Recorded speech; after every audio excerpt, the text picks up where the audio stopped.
The Galactic Military Academy stood like a metal giant against the purple sky of Centauri Prime, its towers reaching toward the 3 moons that hung overhead. Ships from 100 different worlds docked at its ports every day, bringing new recruits to train for the endless war against the Void Collective. The Academy was where legends were born, where the greatest warriors in known space learned to fight the darkness between the stars. Maya Chun stepped off the transport shuttle with shaking legs, her small frame nearly lost among the crowd of alien cadets.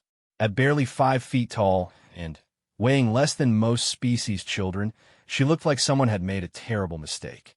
Her regulation uniform hung loose on her tiny body, and she had to roll up the sleeves just to use her hands properly. The other recruits towered over her, some reaching heights of 8 or 9 feet, with natural armor, multiple arms, or built-in weapons that evolution had given their species. She clutched her acceptance letter tight in her sweaty palm. The paper was real, the holographic seals were genuine, but everyone who looked at her seemed to think it was some kind of joke. A Thraxian recruit, standing nearly 7 feet tall with chitinous plates covering his body, looked down at her with 4 black eyes and made a clicking sound that she knew was laughter. "Did someone bring their offspring by mistake?" he said in broken galactic standard, his voice like grinding stones. "This is Military Academy, not nursery." Maya's face burned red, but she kept walking. She had heard worse things during the selection trials back on Earth. When the Galactic Council had finally allowed humans to join the Academy after decades of applications, she had been one of only 3 chosen from her entire world. The other 2 were Marcus Webb, a former Marine who stood 6 feet 4 and could bench press a small vehicle, and Sarah Kim, a brilliant pilot who had reflexes that tested off the charts. Then there was Maya, who was good at, well, she wasn't exactly sure what she was good at yet. The orientation hall was massive, with a domed ceiling that showed real-time images of the galaxy spinning slowly overhead. Thousands of recruits filled the floating platforms, organized by species and sorted by physical capabilities. Maya found herself assigned to Platform 7, which seemed to be where they put all the recruits who didn't fit anywhere else. There were a few others who looked as out of place as she did. A crystalline being who was barely 3 feet tall, a gaseous creature contained in a small environmental suit, and what appeared to be a sentient plant in a mobility pod. Commandant Vorthak took the stage, his massive frame casting shadows even under the bright lights. He was a hegemony veteran, one of the few beings who had survived direct combat with the Void Collective and lived to tell about it. Half of his body was cybernetic replacements, and scars covered the organic parts that remained. When he spoke, his voice carried the weight of authority that came from watching civilizations die and somehow finding the strength to keep fighting. "Welcome to the Galactic Military Academy," he began, his words echoing through the hall. "You are here because your species believes you have what it takes to stand against the darkness. The Void Collective has consumed 17 star systems in the past year. Entire worlds have gone silent, their populations either dead or transformed into something worse. We are all that stands between civilization and complete annihilation." Maya felt a chill run down her spine. She had seen the reports, watched the news feeds of colonies going dark, but hearing it from someone who had been there made it real in a way that statistics never could. "Most of you will not graduate," Vorthak continued. "Of those who do, half will die in your first engagement with the enemy. This is not meant to discourage you. This is meant to prepare you. The Collective does not take prisoners. It does not negotiate. It consumes everything in its path and turns it into more of itself. Your survival, and the survival of every living thing in this galaxy, depends on how well you learn to kill them before they kill you." The hall was silent except for the soft humming of the life support systems. Maya looked around at the faces of her fellow recruits and saw the same expression on all of them, a mixture of fear and determination that she recognized from her own reflection in the mirror. The first few weeks were brutal. Physical training pushed every recruit to their absolute limits, and academic classes covered everything from xenobiology to quantum mechanics. Maya struggled with the physical requirements, barely managing to complete the obstacle courses that other recruits finished with ease. But she excelled in the classroom, absorbing information at a rate that surprised even her instructors. It was during tactical analysis class that she first caught the attention of Professor Keltar, a four-armed Zenthari who had spent decades studying collective behavior patterns. The class was analyzing a recent battle where a collective swarm had overwhelmed a heavily defended system despite being outnumbered 10-1. The defenders had superior firepower, better positioning, and advanced warning of the attack, Keltar explained, his four hands manipulating the holographic display to show the battle from different angles. Yet they lost in less than 6 hours. Can anyone tell me why? Hands and appendages shot up around the room, but Keltar pointed at Maya. Cadet Shin, what do you see? Maya stood up, feeling every eye in the room on her small frame. She studied the tactical display, watching the patterns of movement as red dots representing collective forces swarmed over blue dots representing the defenders. They were fighting the wrong battle, she said quietly. The collective wasn't trying to destroy the defenders. They were trying to get the defenders to destroy each other. Look at the movement patterns in sectors 7 through 12. Every time the collective engaged, they withdrew just far enough to force the defenders to use their heaviest weapons. The debris from their own destroyed ships created navigation hazards that split their formation. The room was quiet as other cadets looked more closely at the display. Professor Keltar's eyes widened slightly, a sign of surprise in his species. Continue, he said. Maya pointed to specific moments in the battle replay. The collective sacrificed 30% of their forces in the first hour, but every ship they lost became a floating obstacle that the defenders had to maneuver around. By hour 3, the defensive formation was completely broken. The collective wasn't trying to win through superior force. They were turning the defenders' own tactics against them. Excellent analysis, Cadet Chun, Keltar said, and Maya could hear murmurs of surprise from her classmates. This is exactly the kind of thinking we need to develop if we're going to survive what's coming. After class, Maya was approached by a group of cadets she had never spoken to before. Leading them was Zexhai, a draconian whose species was known for their warrior culture and natural tactical abilities. His scales were deep purple, marking him as nobility among his people, and he carried himself with the confidence of someone who had never doubted his place in the world. That was impressive, little human, he said, though his tone suggested he was more curious than complimentary. My people have been studying collective tactics for generations, and most of my clutch mates missed what you saw in minutes. Maya wasn't sure if she was being complimented or challenged. I just look at the data differently. Sometimes being small means you notice things that bigger perspectives miss.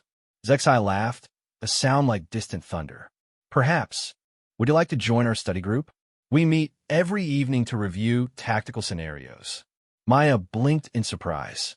Since arriving at the academy, most interactions with other cadets have been brief and usually involve them expressing doubt about whether she belonged there. You want me in your study group? I want to understand how your mind works, Zexai said honestly.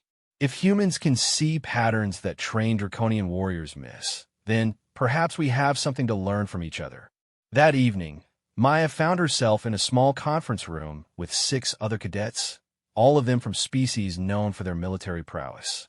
There was Zexhai, of course, along with 2 other draconians from his clutch. A pair of hegemony twins who had been bred specifically for military service sat across from them, their cybernetic implants gleaming under the lights. The last member was Torvin, a Thraxian whom Maya recognized as one of the few who hadn't laughed at her during orientation. We're going to run through the Kepler incident, Zexhai announced, activating a holographic display in the center of the table. 3 years ago, the collective hit a major trade hub. The defenders had every advantage you could ask for: advance warning, fortified positions, and numerical superiority. They still lost 90% of their forces. Maya watched as the scenario played out, her small fingers tapping against her tablet as she took notes. The other cadets discussed conventional tactics, focusing on firepower allocation and defensive positioning. But Maya found herself looking at something else entirely. What if the collective wasn't trying to capture the trade hub? She said suddenly, interrupting a heated debate between the hegemony twins about shield configurations. The room fell silent. Zexai leaned forward. Explain. Maya manipulated the display, highlighting specific collective movements. Look at what they targeted first. Not the defensive platforms, not the command centers. They went after the communication arrays and the sensor networks.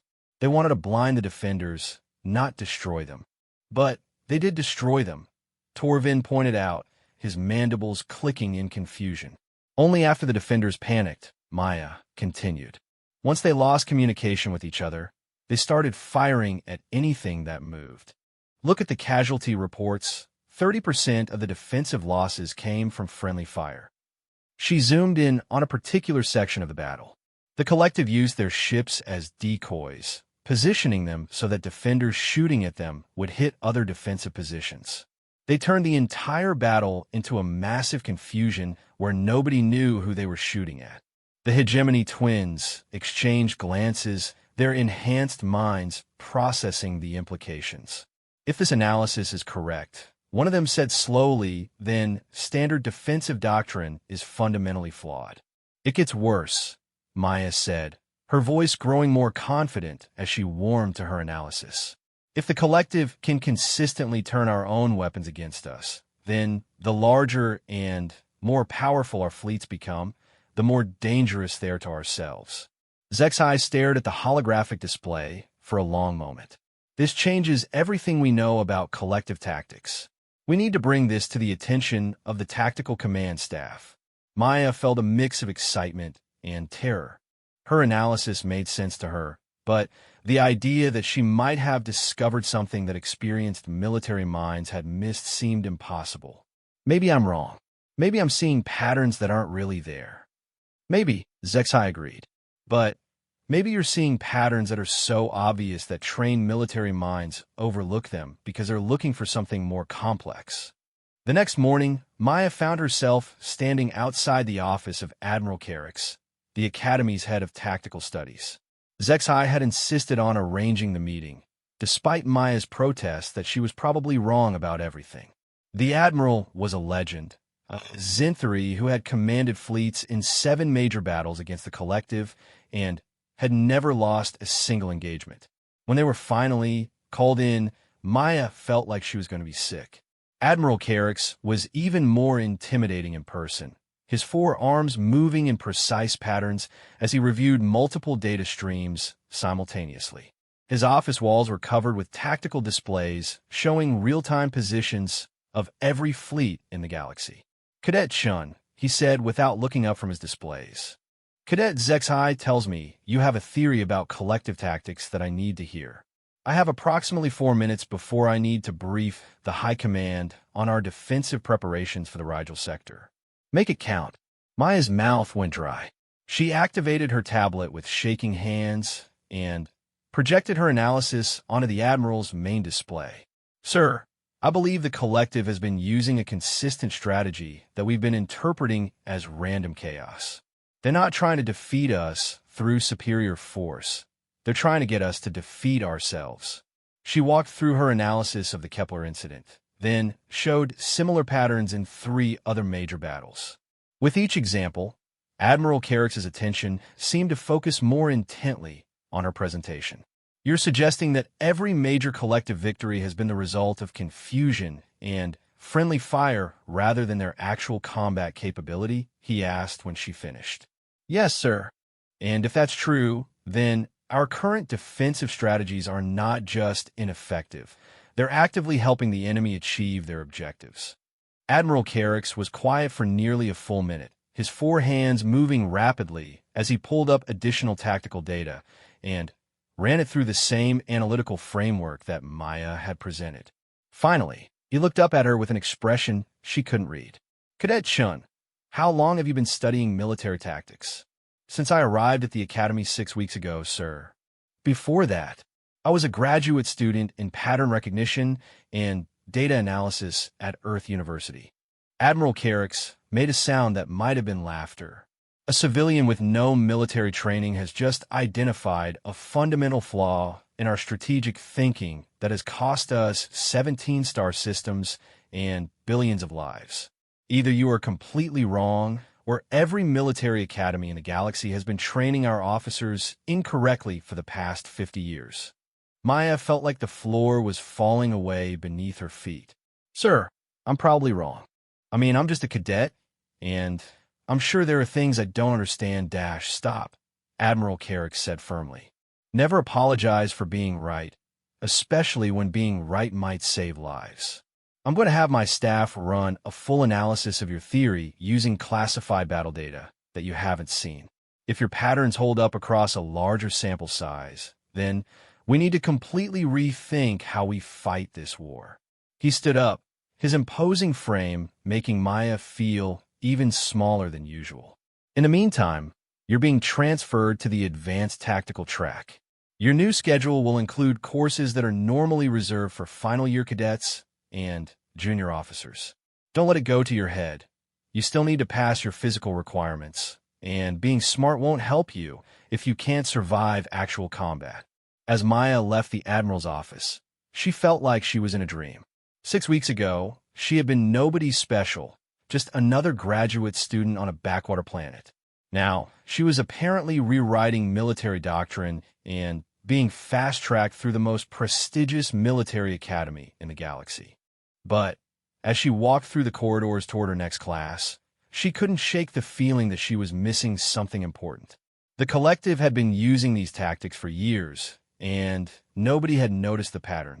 That seemed impossible unless they wanted someone to notice. The thought hit her like a physical blow, and she stopped walking so suddenly that a group of hegemony cadets nearly trampled her.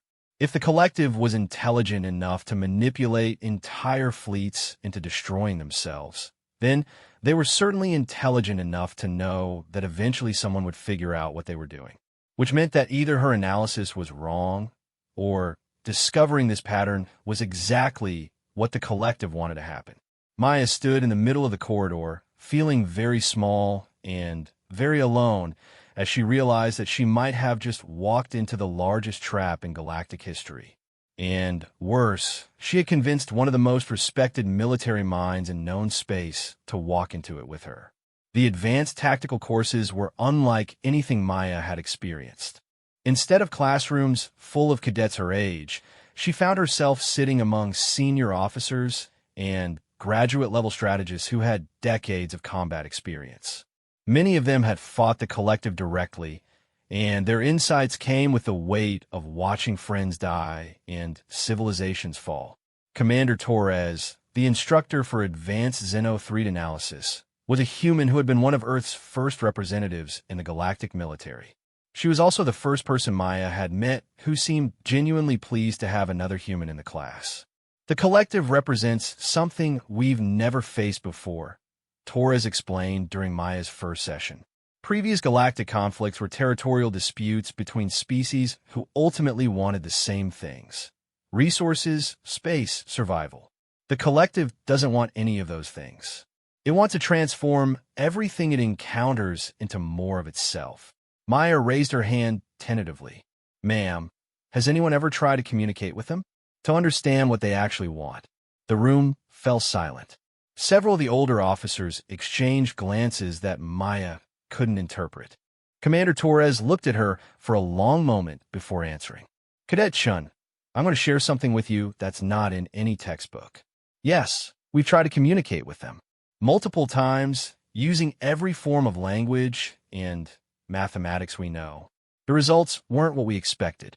She activated a holographic display showing what appeared to be a series of mathematical equations. This was transmitted from a collective ship 3 years ago in response to our attempts at first contact. It took our best xenolinguists 6 months to decode it. Maya studied the equations, her pattern recognition training automatically searching for familiar structures. It's not a language, she said slowly. It's a proof. A mathematical proof demonstrating that individual consciousness is inherently unstable and inefficient. Precisely, Torres said. The collective isn't trying to destroy us because they hate us or want our resources. They're trying to fix us because they believe individual consciousness is a mistake that needs to be corrected. An older Zenthri officer spoke up, which is why your recent analysis about their tactics is so concerning, Cadet Chen. If they're deliberately making us destroy ourselves rather than simply overwhelming us with force, it suggests a level of psychological sophistication that we hadn't credited them with. Maya felt that familiar chill of fear. You think they understand how we think well enough to manipulate our responses? I think, Commander Torres said carefully, that they may understand how we think better than we do. After class, Maya was approached by Captain Vextor, a draconian officer she had seen in several of her advanced courses but had never spoken to directly. Unlike the younger draconians like Zexhai, Vextor bore the scars of actual combat, and his scales had turned the deep silver color that indicated advanced age among his species. "Walk with me, young Chun," he said, his voice carrying the authority of someone who had commanded ships in battle. "We need to discuss your future here at the Academy." They walked through the Academy's central gardens, a massive enclosed space filled with plant life from dozens of worlds. The diversity was staggering.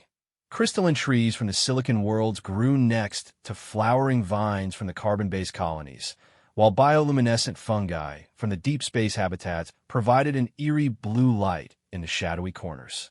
"You've caused quite a stir with your tactical analysis," Vextor said as they walked. "Admiral Carrix has shared your findings with the High Command, and they're taking it very seriously. Seriously enough that they've asked me to evaluate whether you're ready for something more challenging than classroom exercises." Maya felt her heart rate spike. "Sir, there's a classified research project that could use someone with your particular way of looking at patterns. It involves analyzing actual collective behavior in real time, using data from active combat zones. The work is dangerous, not just because of the content, but because of what it might reveal about the nature of our enemy." They stopped beside a fountain that used artificially controlled gravity to create impossible spirals of water in the air. Maya watched the patterns for a moment, finding them oddly soothing. "What makes you think I'm qualified for something like that?" she asked. Vextor's laugh was like distant thunder. "Child, in 6 weeks, you've identified tactical patterns that our best strategic minds missed for decades. Either you have a natural gift for seeing what others cannot, or you're thinking about the problem in ways that the rest of us are incapable of. Either way, you're exactly what this project needs." "What's the project called?" "Deep Pattern Analysis. We're trying to understand not just what the collective does, but how they think. The hope is that if we can understand their decision-making process, we can predict their actions and, finally, start winning this war." Maya thought about the mathematical proof Torres had shown them, about consciousness being inefficient and requiring correction. And if we discover that the way they think is fundamentally incompatible with the way we think, then we'll have to decide whether survival is worth changing who we are, Vextor said quietly. "But that's a bridge we'll cross when we come to it. Right now, we just need to understand what we're truly fighting against." The next morning, Maya found herself in a section of the Academy she had never seen before. The Deep Pattern Analysis Lab was located in a heavily secured sublevel, accessed only through multiple security checkpoints and biometric scanners. When she finally reached the main research area, she was surprised to find that it looked more like a university computer lab than a military facility. Dr. Yelshan, the project director, was a crystalline whose body appeared to be made of living diamond. Her species communicated through harmonic frequencies that were translated into galactic standard by a small device attached to her core structure. "Welcome to DPA, Cadet Chun." Her translated voice chimed like wind bells. "I understand you have a talent for seeing patterns that others miss. We're going to put that talent to the test." She led Maya to a workstation equipped with processing power that rivaled anything Maya had seen outside of advanced research facilities. Multiple displays showed real-time data feeds from across the galaxy, ship movements, communication intercepts, energy signatures, and what appeared to be biological data from captured collective specimens. Your job, Dr. Yelshan explained, is to look at everything we know about the collective and tell us what we're not seeing. No preconceptions, no adherence to established doctrine. Just raw pattern analysis on the largest dataset ever assembled about an alien intelligence. Maya sat down at the workstation and began to explore the data. The sheer volume was overwhelming. Millions of recorded interactions spanning decades of conflict. But as she began to apply the same analytical techniques she had used on the tactical scenarios, patterns started to emerge. The first thing she noticed was the timing. Collective attacks weren't random or opportunistic. They followed mathematical sequences that suggested long-term planning on a scale that spanned years or even decades. Ships that appeared to retreat from one battle would show up in completely different sectors, but always as part of larger patterns that only became visible when viewed across vast timescales. Dr. Yelshan, Maya called out after several hours of analysis. I'm seeing something strange about their fleet movements. They're not just coordinated, they're choreographed, like they're following a script that was written years in advance. The crystalline researcher moved to examine Maya's displays, her harmonic voice rising in frequency, a sign of excitement among her species. Show me. Maya pulled up a three-dimensional map of collective movements over the past 5 years. Look at this. Every major attack, every withdrawal, every probe into our territory, it's all part of a single continuous pattern. They're not responding to our actions. They're executing a plan that accounts for our responses before we even make them. That's impossible, said Dr. Crank, a hegemony researcher who had been working on biological analysis. To plan on that scale would require computational resources beyond anything we can imagine and perfect knowledge of our capabilities and psychology.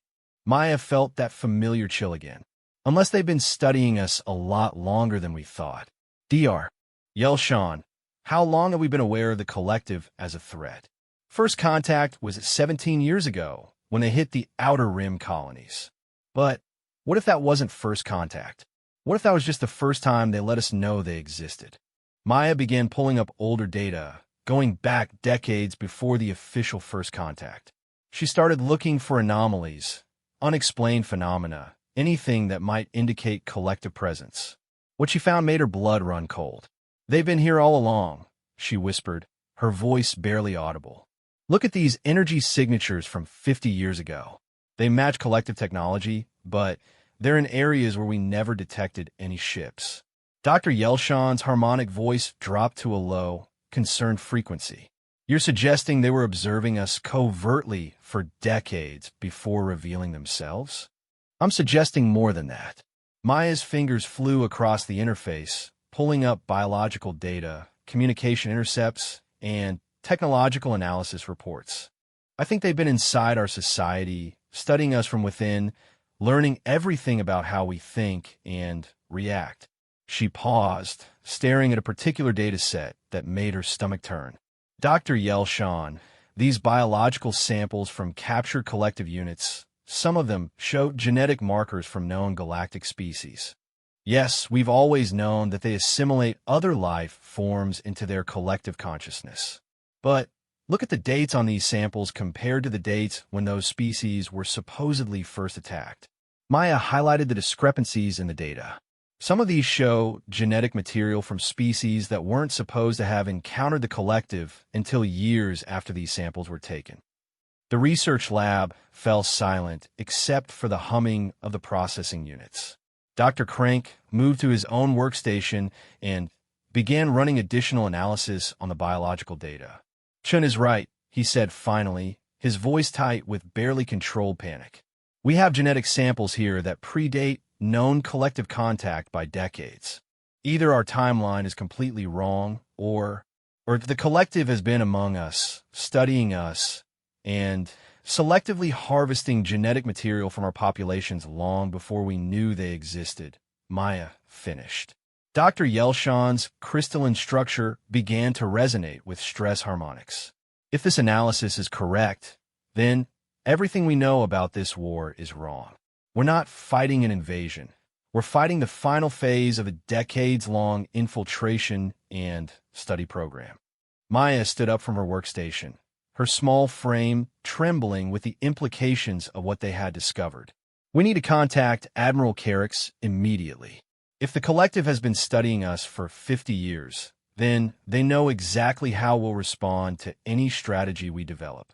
Every plan we make, every defensive position we take, they've probably already accounted for it. There's something else, Dr. Crank said quietly. If they've been harvesting genetic material from our populations for decades, then there may be collective agents among us right now. People who look and act like members of known species, but are actually extensions of the collective consciousness. The thought hit Maya like a physical blow. How many of her fellow cadets might not be what they seemed? How many of the instructors, the officers, the researchers working on classified projects might be feeding information directly to the enemy? We can't trust anyone, she said, her voice barely above a whisper. We can't even trust ourselves. If they've been studying us this long, they might have found ways to influence our thinking without us even knowing it. Dr. Yelshan's harmonic voice took on an urgent tone. We need to document everything we've discovered and find a way to verify our findings without alerting anyone who might be compromised. But, Chun, I need you to understand something. What you've uncovered here changes the entire nature of this conflict. We're not just fighting for survival anymore. We're fighting for the right to exist as individual, autonomous beings. Maya looked around a research lab, seeing the familiar equipment and displays in a completely new light. Everything felt different now that she understood what they were truly up against. The collective wasn't just an external threat. It was a presence that had been woven into the fabric of galactic civilization for longer than most beings had been alive. What do we do? She asked. We do what humans have always done when faced with impossible odds, Dr. Yelshan said, her crystalline structure flashing with determination. We find a way to fight back. But as Maya left the research lab that evening, she couldn't shake the feeling that even their discovery might be part of the collective's plan. If they had been studying galactic civilization for 50 years, wouldn't they have anticipated that eventually someone would figure out what they were doing? Which meant that either Maya and her team were wrong about everything, or they were about to walk into the most sophisticated trap in the history of the galaxy. And the worst part was that there was no way to tell the difference until it was too late. Maya barely slept that night. Every sound in the dormitory corridors made her jump. Every shadow seemed to hide a potential threat. She found herself studying her roommate's sleeping form, wondering if the gentle rise and fall of her breathing was real or just an elaborate performance by something wearing a familiar face. When morning came, she made her way to Admiral Carrick's office with Dr. Yelshan's encrypted datapad clutched in her hands. The corridors that had once felt welcoming now seemed threatening, filled with beings who might not be what they appear to be. Admiral Carrick's listened to her report in complete silence, his four hands occasionally making notes on his personal displays, but never interrupting her presentation. When she finished, the office was so quiet that Maya could hear her own heartbeat. The implications of what you're suggesting, he said finally, are so far-reaching that I almost hope you're wrong. But the data doesn't lie, and the patterns you've identified are too consistent to be coincidence. He stood up and activated Privacy Shield around his office, ensuring that their conversation couldn't be monitored by anyone or anything that might be listening. Cadet Chun, I'm going to tell you something that's classified at the highest levels. 3 months ago, we intercepted a collective transmission that our best cryptographers finally managed to decode last week. It was a single phrase, repeated over and over: the harvest approaches completion. Maya felt her blood turn to ice. Harvest. We assumed it referred to resources or territory. But based on your analysis, I think it means something much more personal. They've been harvesting our knowledge, our psychology, our very identity as individual beings. And now they're ready to use what they've learned. The Admiral moved to his main tactical display, showing real-time positions of every known military asset in the galaxy. I've been authorized to initiate Protocol 7, the complete restructuring of our command hierarchy under the assumption that our current chain of command has been compromised. How do we know who to trust? Admiral Carrick's expression was grim. We don't. But we have one advantage that the collective may not have accounted for. Humans are very recent additions to galactic civilization. If they've been studying us for 50 years, they've only had access to human subject for the past 5 years, since we achieved interstellar travel. Maya felt a spark of hope. So human psychology might be the one thing they don't fully understand yet. Exactly, which is why you're being placed in command of a new tactical unit composed entirely of humans and other recently contacted species. Your job is to develop strategies that the collective can't predict because they're based on ways of thinking they haven't had time to study. The weight of responsibility felt crushing. Sir, I'm just a cadet. I don't know how to command a tactical unit. You're not just a cadet, Admiral Carrick said firmly. You're the person who saw patterns that trained military minds missed. You're the person who uncovered a conspiracy that spans decades. And, most importantly, you're someone who thinks differently than anyone the collective has had extensive time to study. Over the next week, Maya found herself working with a team unlike anything she could have imagined. Her unit consisted of humans like herself, along with representatives from 3 other recently contacted species. There was Jorik, a massive being from a world where individual consciousness was considered sacred, and the squid-like Veltar, whose species had only achieved space travel 6 months before the collective's official first contact. Their first assignment was to develop a new tactical doctrine that couldn't be predicted using existing patterns of galactic military thinking. Maya spent long nights staring at star charts and battle simulations, trying to think of strategies that would be completely alien to minds that had spent decades studying conventional warfare. What if we stopped trying to fight them militarily? She suggested during one late-night planning session. Every engagement we've had with them has been based on the assumption that this is a territorial conflict. But what if we treated it like something else entirely? Jorik's translated voice rumbled through the room's speakers. What else could it be? A philosophical debate, Maya said, her excitement growing as the idea took shape. They believe individual consciousness is inefficient and needs to be corrected. What if instead of fighting them with weapons, we prove them wrong through our actions? Veltar's tentacles writhed in what Maya had learned was a sign of deep thought among his species. You're suggesting we demonstrate the value of individual consciousness through unconventional tactics? Exactly. The collective's entire worldview is based on the idea that unified thinking is superior to individual thought. But individual consciousness gives us something they can't replicate, the ability to be genuinely unpredictable. Maya activated the holographic display and began sketching out a tactical scenario. Traditional military doctrine focuses on coordination, standardized responses, predictable chains of command. What if we did the opposite?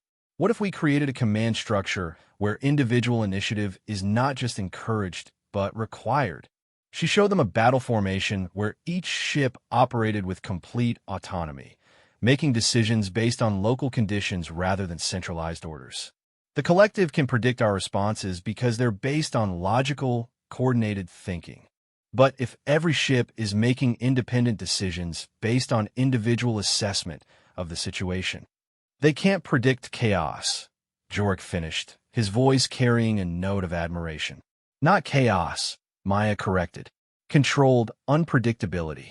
Every ship follows the same basic objectives, but how they achieve those objectives is left entirely up to individual commanders. Veltar's tentacles had stopped writhing, which Maya had learned meant he was either very excited or very concerned. This could work, but it violates every principle of military coordination that's been developed over centuries of warfare. Good, Maya said, because those principles are exactly what the collective has been studying and learning to exploit. Their first test came sooner than expected. Long-range sensors detected a collective probe fleet moving toward the Aldebaran system, following a route that would take them through one of the most heavily defended sectors in the galaxy. Admiral Carrick's authorized Maya's unit to intercept them, using their new tactical doctrine as a live-fire test. Maya found herself standing on the bridge of the UES Defiance, a human-built ship that had been modified to accommodate her multi-species crew. Looking around at the mixture of humans and aliens working together, she felt a moment of pure terror at the responsibility she was carrying. "Contact in 30 minutes, reported Lieutenant Sarah Kim, one of the other humans from her original Academy class. Collective force consists of 12 ships, standard configuration. Maya nodded, trying to project confidence she didn't feel. All ships, this is tactical command. You have your objectives. Prevent the collective from reaching Aldebaran. How you accomplish that is entirely up to you. Trust your instincts, make your own decisions, and remember that being unpredictable is our greatest weapon." The response from her fleet was unlike anything in military history. Instead of coordinated formations and synchronized maneuvers, each ship began moving in its own pattern, following routes that seemed random but were actually based on individual commanders' assessment of the tactical situation. The collective ships entered the engagement zone in their typical formation, a perfect geometric pattern that maximized their firepower while minimizing vulnerability to conventional attacks. But Maya's fleet wasn't using conventional attacks. Captain Torres, commanding a ship crewed entirely by humans, decided to use her vessel's superior maneuverability to get behind the collective formation and attack their command ship directly. Meanwhile, Jorik's ship took advantage of its heavy armor to charge straight through the center of the enemy formation, disrupting their coordination. Veltar's vessel disappeared entirely, using stealth technology in a way that no military manual had ever contemplated. The result was beautiful chaos. The collective ships, programmed to respond to predictable tactical patterns, found themselves facing a dozen different strategies simultaneously. Every time they adapted to one threat, two others appeared from completely unexpected directions. "They're breaking formation," Lieutenant Kim reported, her voice filled with amazement. "The collective ships are actually retreating." Maya watched the tactical display with a mixture of relief and terror. Her strategy had worked, but she couldn't shake the feeling that it had worked too well. All ships maintain pursuit, but stay unpredictable. Don't let them establish any patterns about our behavior. The battle ended with the complete destruction of the collective probe fleet, but Maya took no satisfaction in the victory.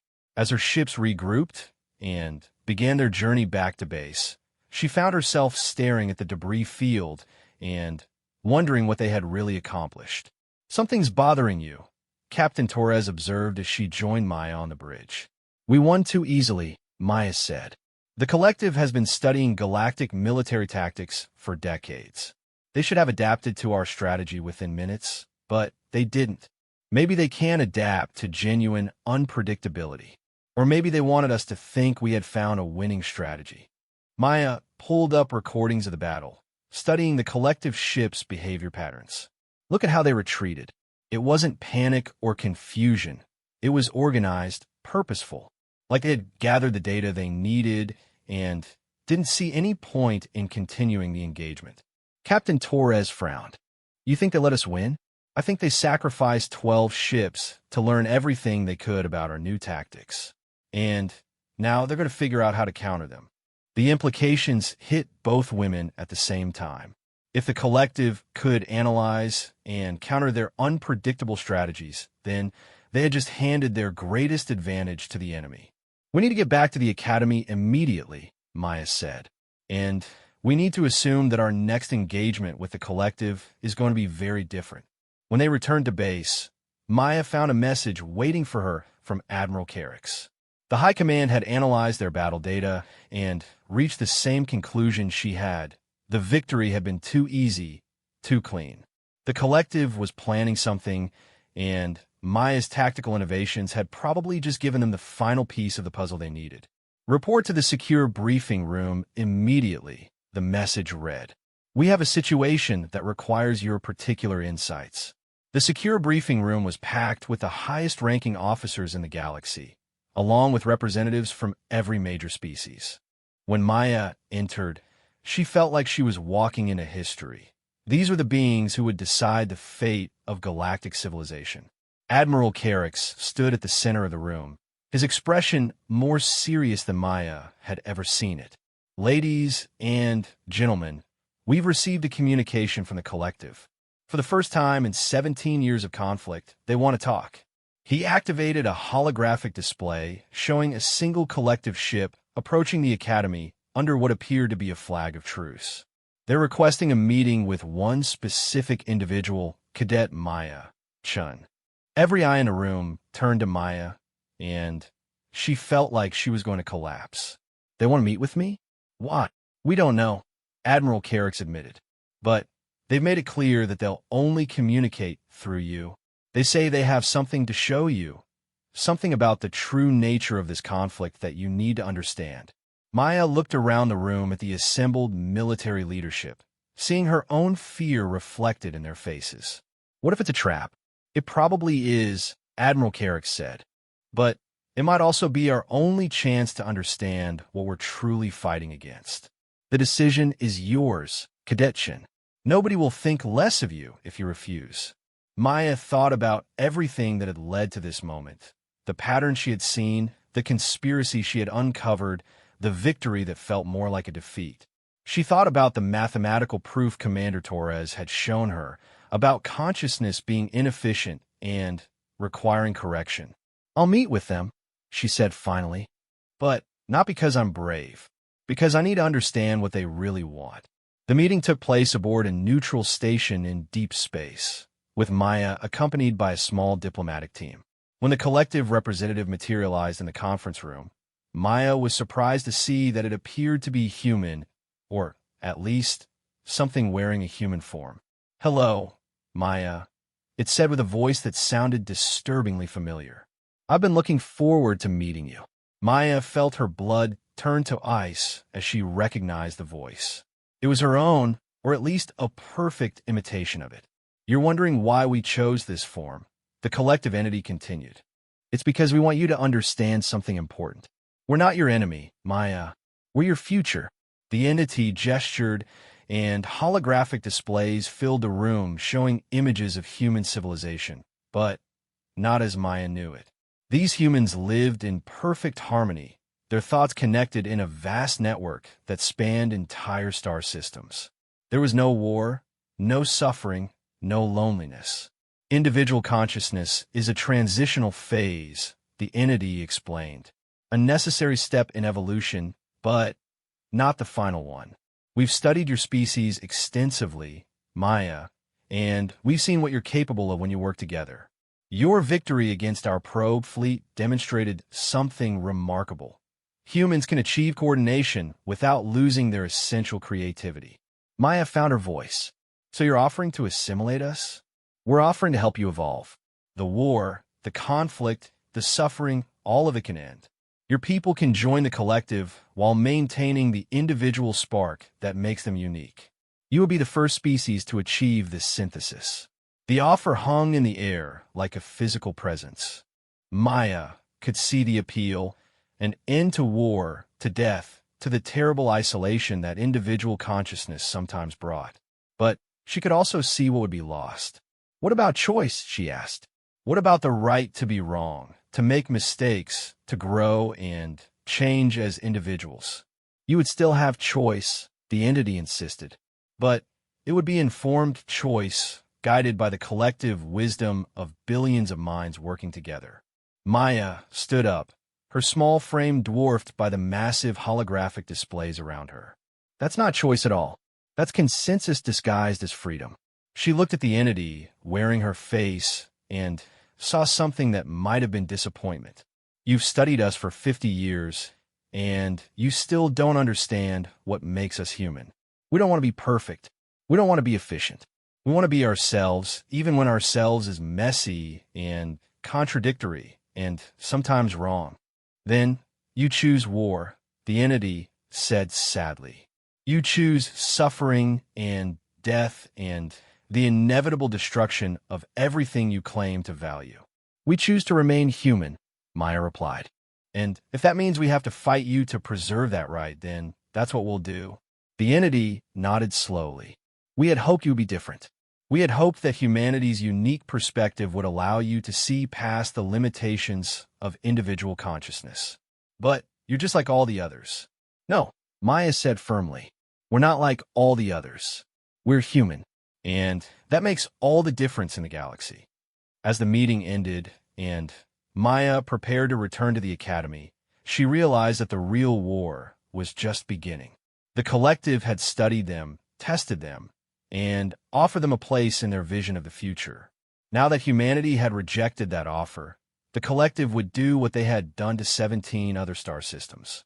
But Maya also realized something else.